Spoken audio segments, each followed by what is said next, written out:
저는 지난번 설교에서 우리 교회 이름 높은 뜻 정의라고 하는 우리 교회의 이름에 대한 부담감을 많이 느끼면서 이름에 대한 정의, 하나님의 정의에 대한 설교를 하였습니다. 하나님의 정의는 진실과 공평이라고 하나님이 말씀하신다. 그렇게 같이 말씀을 보면서 알게 되었습니다. 물론 하나님 믿는 신앙은 기본이고요. 우리를 통해서 진실과 공평이 이루어지기를 바라신다 말씀하셨습니다. 그 하나님의 정의로운 하나님의 나라가 이 땅에 이루어지기 위해서 우리는 두 가지를 열심히 해야 하는데, 첫 번째가 기도하는 것이고 두 번째가 행동하는 것이다 라고 말씀을 드렸습니다. 오늘은 이 정의에 대해서 계속 이어지는 설교로 우리가 첫 번째 열심을 내야 되는 기도에 대한 말씀을, 기도에 대한 이야기를 우리가 같이 말씀을 통해서 나누려고 합니다. 그리고 다음 시간에는 정의를 이루기 위한 그리스도인의 행동이 무엇인가 하는 것을 또 마무리로 그렇게 말씀을 드리려고 합니다.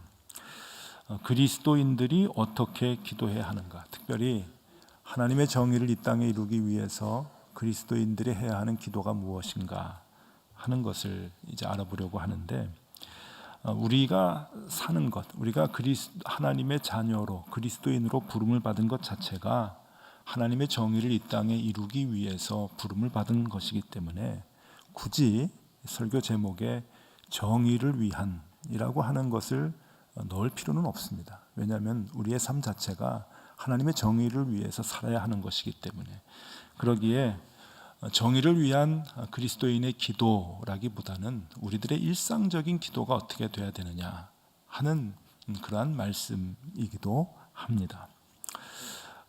먼저 저희 집 얘기를 좀 하겠는데, 제가 일본에서 목회를 10년을 하면서 아이들을 학교를 보냈습니다. 일본에서 보냈습니다. 처음에는 일본에 가자마자 일본 현지 학교를 보냈습니다. 일본인 학교를 보낸 것이죠. 그러다가 이제 아이들이 한국을 잊어버리면 안 되겠다 싶어서 일본 동경에 있는 한국 학교에 이제 보내게 되었고, 또 나중에는 미국 선교사 자녀들을 위한 미국 교단에서 오래전에 지은 그 미국인 학교, 미국 선교사 자녀들을 위한 학교를 이제 보냈습니다. 그러니까 우리 아이는 일본 학교, 그리고 한국 학교, 미국 학교, 이렇게 이제 교육을 받았죠. 아이들이 좀 고생을 좀 했습니다. 사람들은 긍정적으로 이렇게 얘기합니다.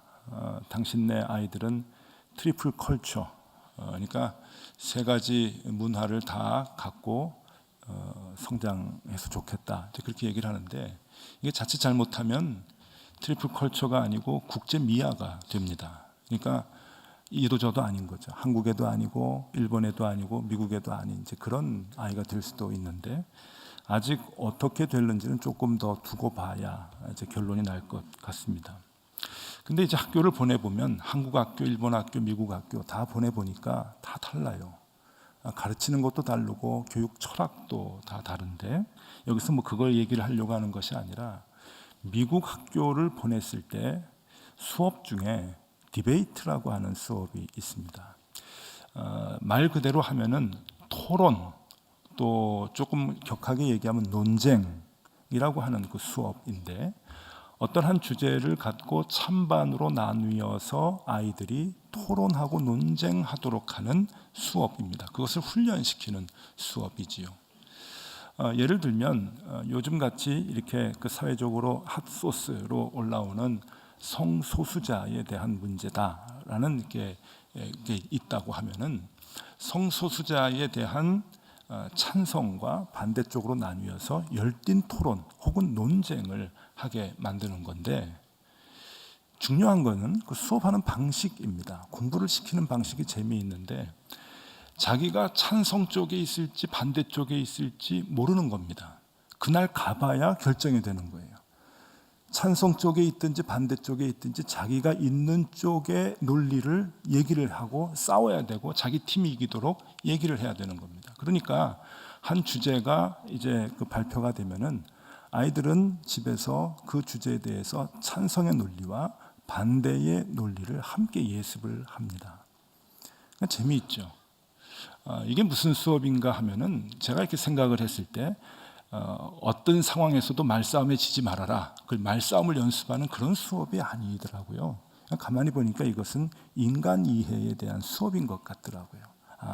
사람들은 다 자기 논리를 가지고 어떤 형편이든지 자기의 이야기를 논리적으로 증명, 변증하는 그런 능력이 있는데 그런 인간들을 이해하도록 만드는 수업이었던 것 같아요. 그러니까 자기의 반대쪽에 의견을 제기하는 사람도 이해할 수 있도록 그렇게 이제 만드는 수업이지요. 근데 여러분, 이것은 꼭 개발되는 것이 아닙니다. 물론 수업을 통해서 그런 것들이 더 잘 정리가 되겠지만은 이런 것들은 우리 일상생활 속에서도 얼마든지 볼 수가 있는 거죠. 똑같은 사안 속에서 우리는 다른 각도로 서로 볼 수가 있고 서로 다른 각도로 주장할 수 있는 능력이 우리 인간들에게 이미 있습니다.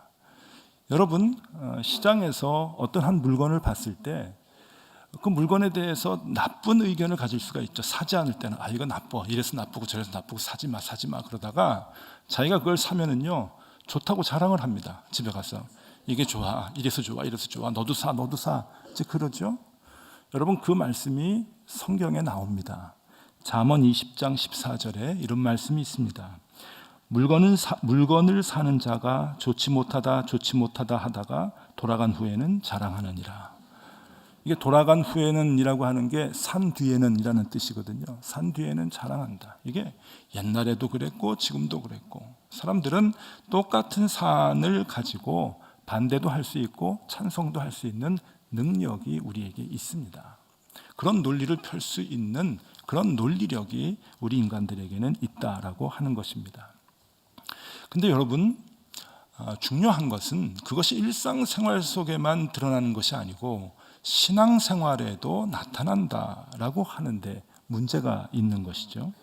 신앙에 관한 것도 얼마든지 앞뒤가 다른 논리를 가지고 우리가 얘기할 수 있다고 하는 것입니다. 왜냐하면 이 성경이라고 하는 것은 워낙 방대하고 너무 많은 이야기들이 있기 때문에 앞뒤를 잘라서 이해하거나 앞뒤를 잘라서 우리가 읽게 되면은 서로 반대의 뜻을 얼마든지 얘기할 수 있는 내용들이 나오게 됩니다. 우리 지금도 가장 많이 헷갈리는 게 그것 아닙니까? 로마서 1장 17절에 보면은 믿음으로 구원을 얻는다. 오직 의인은 믿음으로 구원을 얻는다. 그래, 우리가 믿기만 하면 구원을 얻지 라고 구원의 확신을 갖고 생활을 하는데 야고보서 2장 17절 가면 턱 막혀요. 행위가 없는 믿음은 죽은 믿음이니라. 이런 말씀이 있는 거예요. 그러니까 그 문맥들만 보게 되면은 믿음을 가져야 되는가? 아니면 행위를 해야 되는가? 행위가 없으면 죽은 믿음이라고 했는데 믿음이 꽝이라고 하는데 여기에 대해서 이제 헷갈리게 되는 거고 이런 것들 때문에 교파가 갈리고 신앙의 칼라가 갈리고 이제 그렇게 되는 거죠. 심지어는 이단까지 나오게 됩니다. 이단은 멀쩡한 인간을 메시아라고 얘기합니다. 우리 신천지도 그런 것 아니에요? 한 인간을 메시아다, 이긴 자다, 구원자다라고 얘기하면서 가르치는데 그걸 또 쫓아가는 사람들이 있어요. 무식한 사람들이 아니라 공부 많이 한 사람들도 쫓아갑니다. 왜 그런 줄 아십니까? 다 성경을 가지고 조목조목 증명하면서 가르치기 때문에 그런 거예요. 그러니까 이단도 성경을 근거로 해가지고 교리를 만들고 가르치는데 확 넘어가게 되는 거죠. 앞뒤를 자르면 자기네들이 하고 싶은 얘기 다 할 수 있습니다. 저도 성경 앞뒤 자르면 제가 하고 싶은 얘기 성경을 통해서 다 할 수 있어요. 그렇기 때문에 우리에게 중요한 것은 정말 중요한 것은 성경을 바르게 깨닫는 것이 중요하고 또 하나 중요한 것은 그 바르게 깨달은 하나님의 말씀에 내 생각과 행동을 복종시키는 것, 순종하고 따라가는 것, 이것이 중요하다고 하는 것입니다. 그래서 성숙한 신앙인은 내 신앙적인 행동을 변증하려고 성경을 꺼내 들어서 말하는 것이 아니라 성경의 말씀대로 나의 생각과 나의 행동을 바꾸는 것을 의미합니다. 그게 성숙한 신앙인이죠. 그래서 신앙이 미성숙한 사람은 나이를 먹으면서 자꾸만 신앙이 고착화되지만 성숙한 신앙인들은 죽기 전까지 하나님 앞에 서는 하루 전까지도 날마다 변화되는 삶을 살게 되는 것이죠. 왜냐하면 성경을 읽고 성경을 공부하면 또 다른 하나님의 뜻이 보이거든요. 그러면 그 뜻에 내 마음을 맞추는 거예요. 내 생각을 가리는 거예요. 그러면서 또 변화되는 거예요. 죽을 때까지 변화되는 것이 성숙한 신앙인들의 특징이다라고 하는 것입니다. 오늘은 기도에 대해서 생각을 해보려고 합니다. 우리가 어떻게 기도해야 하는가? 이 기도에 대한 것도 성경의 앞뒤 문맥을 다 잘라버리면 여러 가지 얘기로 할 수가 있습니다. 특히 두 가지로 갈라지게 되는데, 첫 번째는 기도하면 반드시 들어주신다. 맞습니까? 헷갈리죠? 지금 제가 이렇게 얘기하니까. 우린 그렇게 배워왔습니다. 기도하면 하나님이 다 들어주신다. 야복 강가에서 밤새 천사를 붙들고 씨름했던 그 기도를 하나님이 들어주셨습니다. 그리고 누가복음 18장에 보면은 불의한 재판장 앞에서도 과부가 불의한 재판장을 자꾸만 찾아가서 들어달라고 하면 불의한 재판장도 들어주는데 하나님 왜 안 들어주시느냐? 예수님이 얘기하신 그 말씀들을 보면은 우리는 기도하면 하나님이 다 들어주신다라고 생각을 합니다. 그리고 배웠습니다. 근데 여러분, 조금 죄송하지만 성경에는 그 내용만 있는 것은 아닙니다. 교회와 목사님들이 자주 얘기를 안 해서 그렇지 하나님이 결정하시면 절대 못 바꾼다라고 하는 말씀도 많이 있습니다. 교인들이 싫어하니까 잘 얘기를 안 하는 거죠. 사도 바울은 육신의 병이 있었습니다. 그 병에서 벗어나기 위해서 하나님께 엄청 기도를 했습니다. 하나님이 들어주시지 않았죠. 모세는 하나님께서 너는 가나안에 들어가지 못해 라고 선언을 한 뒤에도 내가 노력한 것이 너무나 많고 내가 이 안타깝게 백성들을 사랑했던 그 마음이 너무나 큰데 가나안 땅에 같이 들어갔으면 좋겠습니다라고 하나님께 엄청나게 매달리고 기도를 많이 했습니다. 그런데 하나님께서 뭐라고 하시는지 아십니까? 다신 기도하지 말아라, 그런 얘기를 하세요. 신명기 3장 25절 26절 말씀을 읽어드리겠습니다. 구하옵나니, 모세의 기도입니다. 나를 건너가게 하사 요단 저쪽에 있는 아름다운 땅, 아름다운 산과 레바논을 보게 하옵소서 하되, 26절 하나님께서 너희 때문에 내게 진노하사 내 말을 듣지 아니하시고 내게 이르시기를 그만해도 족하니 이 일로 다시 내게 말하지 말라. 여러분, 성경에 이런 말씀이 있어요. 이게 무슨 얘기인지 아세요? 그만해도 족하니 기도하지 마. 나는 이미 뜻을 정했어. 너는 못 가. 그 뜻이에요. 그래서 결국은 모세는 느보산에서 죽고 맙니다. 그 그리웠던 가나안 땅을 밟지 못하고 레바논의 아름다운 땅의 모습, 기름진 땅의 모습을 보지 못하고 가나안을 건너기 전에 죽게 되지요. 하나님의 뜻입니다. 우리는 교회에서 배우기를 기도를 계속하면 하나님께서 반드시 기도를 들어주신다고 배웠는데 실생활에서는 그렇게 되질 않습니다. 응답되지 않는 기도가 더 많은 것 같습니다. 그렇지 않습니까? 여러분 기도하는 대로 다 응답이 되던가요? 그렇지 않습니다. 저도 그렇지 않음을 많이 느낍니다. 근데 왜 그럴까요?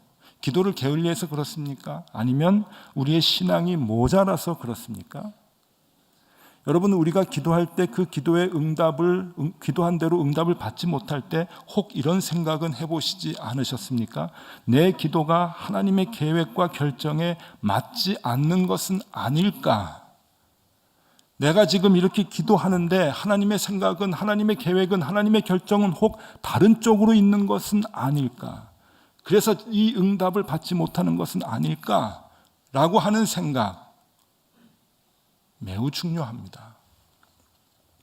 솔직히 우리의 기도는 내 뜻에 하나님의 동의를 구하는 것이 대부분입니다. 부인해도 어쩔 수 없습니다. 대부분 우리의 기도가 그렇습니다. 나의 뜻에 하나님의 동의를 구합니다. 아니라고 생각을 하시면 예를 하나 들어보겠습니다. 여러분의 자녀가 공부를 열심히 해서 대학 입시를 이제 앞두고 있는데 하버드 대학에서 연락이 왔습니다. 입학을 허가해 줄 테니까 우리 대학에 와서 공부 좀 해 주십시오. 장학금도 주겠습니다. 그런 경우에 이 하버드 대학을 보내야 될지 말아야 될지 기도원에 가서 금식하며 기도해보고 결정하겠다고 하는 부모님들이 계십니까? 저는 여태까지 신앙생활을 하면서 서울대학의 자녀들이 합격을 했을 때 이게 하나님의 뜻인지 보내야 되는지 기도해보고 결정하겠다고 기도원에 올라간 부모님들을 본 적이 없습니다. 감사하게 축복이라고 생각하고 그냥 보내죠. 근데 언제 기도하는 줄 아십니까? 자녀들이 신학교 가겠다고 하면은 이게 생각이 좀 달라지는 거예요. 얘야, 기도는 해봤니? 엄마 아빠가 금식하면서 좀 기도 좀 해봐야 되겠다. 자녀들이 갑자기 선교지로 가겠다고, 나 선교사 되겠다고 그러면은 우리 금식하면서 기도해보자. 이게 정말 하나님의 뜻이냐. 그렇게 나오는 거죠. 여러분, 자녀들이 선을 받습니다. 그리고 결혼하겠다고 상대방을 데리고 왔는데 상대방 집안이 너무 좋아요. 그리고 이 친구 공부도 열심히 하고 잘했어요. 좋은 직장이에요. 연봉도 높아요. 믿음까지 좋아요. 그러면 이 친구가 내 며느리감, 내 사위감이다, 인가 아닌가 금식하며 기도해보자. 그러는 부모는 없었어요. 없어요. 그냥 세상적으로 별 볼 일 없고 집안도 별 볼 일 없고 우리보다 좀 못한 것 같고 그리고 장래도 촉망하지 않고 이런 사람을 데리고 오면은 야, 금식하자, 기도하자. 이제 그렇게 되는 거죠. 여러분, 내가 좋으면 하나님의 뜻이라 여기고 내가 싫으면 하나님의 뜻도 아니기를 바라는 마음이 우리에게 있습니다. 우리 좀 솔직해지자고요. 그런 마음이 우리에게 있어요. 그러나 여러분, 바른 기도의 대전제가 무엇입니까? 그것은 내 뜻에 하나님의 동의를 구하는 것이 아니라 하나님의 뜻에 내 마음을 맞추는 것입니다. 그게 기도죠. 하나님의 뜻에 내 마음을 맞추기 위해서 나의 시간과 노력을 아끼지 않고 드리는 것, 그것이 우리가 해야 하는 기도입니다. 오늘 본문에 보면은 예수님께서 겟세마네 동산에서 기도를 하시는데 평생 많은 기도를 하셨죠. 그러나 이 기도는 일생일대의 가장 힘든 시기에 했던 기도입니다. 성경에 보면은 죽을 지경까지 주님께서 그렇게 위기를 느끼시고 했던 기도의 순간입니다. 그런데 이 기도를 보면 문맥을 잘 보셔야 됩니다. 이 기도를 보면 분명 예수님 자신의 뜻과 생각이 있음을 밝혀주고 있습니다. 그게 무엇입니까? 고난을 벗어나게 해달라고 하는 것이죠. 39절에 분명히 나오죠. 이 잔을 내게서 지나가게 하옵소서. 반복돼서 나옵니다. 예수님의 뜻과 예수님의 계획과 기도의 제목이 분명히 있었습니다. 그러나 예수님의 기도는 자신의 뜻이 관철되도록 요청한 것이 아니었습니다. 자신의 뜻에 하나님의 동의를 구하는 기도가 절대 아니었습니다. 주님은 이 기도를 통해서 하나님의 마음을 알기 위해 애썼습니다. 그것이 주님이 우리에게 보여주신 기도의 모습인 것이죠. 그런데 여기까지는 우리가 평범하게 압니다. 제가 이걸 얘기하려고 이 말씀을 준비한 것이 아닙니다. 더 중요한 게 있다고 하는 거예요. 더 중요한 건 그것은 무엇인가 하면은 우리는 무엇이 하나님의 뜻이고 무엇이 하나님의 계획이고 무엇이 하나님이 원하는 것인지를 기도를 안 해도 알고 있다는 것입니다. 그게 중요해요. 여러분, 기도하면서도 알지만 기도를 하기 전에도 어렴풋이 하나님의 뜻이 무엇인지를 알고 있어요. 왜냐하면 하나님께서 우리에게 하나님의 마음을 주셨기 때문에 그래요. 그 마음으로 우리를 창조하셨고 하나님의 성정을 갖도록, 하나님의 성정과 같도록 우리에게 생기를 불어넣어 주셨어요. 그래서 우리는 하나님의 마음을 알아요. 성경에서는 가끔 그것을 양심이라고 표현을 합니다. 많이 우리가 그 마음으로 하나님의 뜻을 알 수 있다고 하는 말씀들이 성경에 많은데 한 두 군데만 여러분들에게 소개를 하면 로마서 9장 1절의 말씀입니다. 내가 그리스도 안에서 참말을 하고 거짓말을 아니하노라. 나에게 큰 근심이 있는 것과 마음에 그치지 않는 고통이 있는 것을 내 양심이 성령 안에서 나와 더불어 증언하노리. 이 양심이라고 하는 것이 우리에게 참과 거짓에 대해서 알게 해준다고 하는 것이고요. 히브리서 13장 18절에도 이런 말씀이 있습니다. 우리를 위하여 기도하라. 우리가 모든 일에 선하게 행하려 함으로 우리에게 선한 양심이 있는 줄을 확신하노니. 하나님의 마음을 주셔서 선과 악을 구별할 수 있는, 즉 하나님의 뜻이 무엇인지 알 수 있는 마음을 우리에게 주셨어요. 이미 주셨어요. 우리는 무엇이 하나님의 뜻인지, 어떻게 행해야 하나님이 좋아하시는지를 이미 알고 있습니다. 하나님이 우리에게 하나님의 마음을 주셨기 때문입니다. 예수님께서는 겟세마네 동산에서 기도하실 때 예수님은 무엇이 하나님의 뜻인지를 알고 계셨습니다. 그리고 기도하면서 그것을 더 확증하게 되셨습니다. 예수님의 뜻이 있었어요. 기도의 제목이 있었어요. 그러나 그 반대로 하나님의 좋아하시는 길이 무슨 길인지도 알고 있었던 것이죠. 그리고 기도하면서 그것을 확증하게 되는 거예요. 그렇기 때문에 여러분, 우리의 기도는 중요합니다. 우리의 기도는 하나님의 뜻을 알게 해달라는 기도가 아닙니다. 알게 해달라는 기도 아닙니다. 이미 알고 있기 때문에 그렇죠. 하나님의 뜻을 알게 해달라는 기도가 아니라 우리의 기도는 어떤 기도가 되어야 하냐면은 하나님의 뜻을 받아들일 수 있도록 용기를 달라는 기도를 해야 합니다. 그리고 하나님의 그 뜻을 행할 수 있도록 용기를 달라는 기도를 해야 합니다. 하나님의 계획이 내 생각과 달라도 하나님 그것을 받아들일 수 있는 용기를 주십시오. 하나님이 원하시는 그 길이 있는데 내 길하고 달라도 하나님의 그 길을 내가 행하며 갈 수 있도록 용기를 주십시오. 용기를 달라는 기도를 해야 합니다. 그것이 그리스도인들이 해야 하는 기도의 바른 자세이죠. 그래서 기도는 함부로 해서는 안 됩니다. 굉장히 힘든 결과가 뒤따르기 때문에 그런 것이죠. 주님은 우리에게 깨어 기도하라고 말씀하십니다. 제자들에게 말씀하신 것은 곧 우리에게 하신 말씀 아닙니까? 오늘 마태복음 26장 본문의 40절 41절에 보면은 이렇게 말씀하십니다. 제자들에게 오사 그 자는 것을 보시고 베드로에게 말씀하시되 너희가 나와 함께 한 시간도 이렇게 깨어 있을 수 없더냐? 시험에 들지 않게 깨어 기도하라. 마음에는 원이로되 육신이 약하도다. 예수님이 하신 말씀입니다. 깨어 기도한다라고 하는 것은 하나님의 뜻을 받아들일 수 있는 용기를 달라고 기도하는 것을 의미합니다. 그 길을 갈 수 있고 하나님의 뜻을 실천할 수 있도록 용기를 달라는 것을 의미합니다. 즉, 거꾸로 얘기하면 깨어 기도하지 못하면 시험에 들게 되는데 그 시험에 든다고 하는 것은 마음의 상처를 입는다는 것이 아닙니다. 마음이 삐진다고 하는 것을 의미하는 것이 아닙니다. 우리 교회에서 용어를 좀 잘못 쓰는데 시험 들었어요? 시험 들었어요? 그러면 좀 마음에 상처가 있습니까?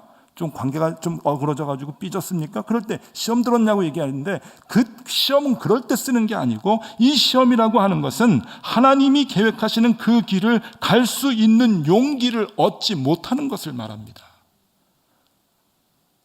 우리는 깨어 기도해서 하나님의 뜻대로 갈 수 있는 용기를 얻어야 되는데 그 용기를 얻지 못해서 내 뜻대로 사는 것, 세상의 뜻대로 살아가는 것, 그것 자체가 시험이라고 하는 거예요. 시험에 든 거라고 하는 거죠.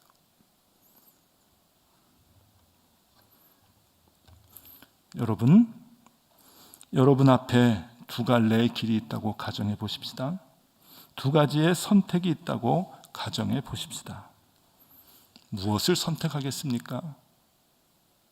내 뜻 분명히 있고요. 또 하나 분명한 것은 하나님의 뜻을 알고 있습니다. 둘 중에 무엇을 선택해야 하는지, 두 갈래의 길에서 어디를 가야 하는지 우리 좀 솔직해지자고요. 하나님은 무엇을 좋아하시는지 알고 있습니다. 알고 있어요. 기도해야 하는 것 아닙니다. 알고 있어요. 그러면 어떻게 해야 됩니까? 하나님, 용기를 주십시오. 하나님의 보여주신 그 뜻을 부정하지 않을 수 있는 용기, 그 길을 조금이라도 갈 수 있는 용기, 그것을 선택할 수 있는 용기, 힘들어도 하나님을 기뻐하게 해드리는 그 일을 행할 수 있는 용기를 주십시오. 그 기도를 해야 합니다. 하나님의 뜻을 받아들이십시다. 그리고 그 길로 걸어갈 수 있는 용기를 달라고 기도하십시다. 그것이 우리가 날마다 깨어 기도해야 할 내용인 것입니다. 그것이 하나님의 정의를 세우는 그리스도인들이 가야 할 길이고 기도입니다. 여러분, 정의를 위한 그리스도인들의 기도 어떻게 해야 되느냐? 복잡하지 않습니다. 지난번에도 얘기했죠. 세상 사람들은 정의를 너무 복잡하게 풉니다. 근데 성경은 복잡하지 않습니다. 하나님, 알게 해주신 하나님의 뜻, 알게 해주신 하나님의 그 길, 무엇을 선택하라고 하시는지 하나님 다 사인으로 보여주셨는데, 그리고 내 심정적으로 다 알게 하시는데 그거 부정하지 말고 솔직히 하나님 그 길을 용기 있게 좀 가게 해 주십시오. 용기를 주십시오. 그 기도부터 시작을 하면 여러분, 하나님의 정의가 이루어지는 거예요. 우리 가정에서부터, 우리 사회에서부터, 직장에서부터. 이 쉬운 일, 쉽지는 않죠. 정말 쉽지는 않죠. 그러나 이 기도부터 출발하자고 하는 것이죠. 여러분, 이렇게 같이 기도하십시다. 내 뜻을 관철시키기 위해서 하나님의 동의를 구하는 그런 기도 말고 하나님 뜻에 복종하면서 순종하면서 그 길을 갈 수 있도록 용기를 주시옵소서. 그 기도를 하며 하나님의 정의를 이 땅에 이루는 저와 여러분들이 되실 수 있기를 바랍니다. 기도하겠습니다. 우리에게 필요한 것은 하나님의 뜻을 아는 것이 아닙니다. 알고 있는 하나님의 뜻을 받아들일 수 있는 용기.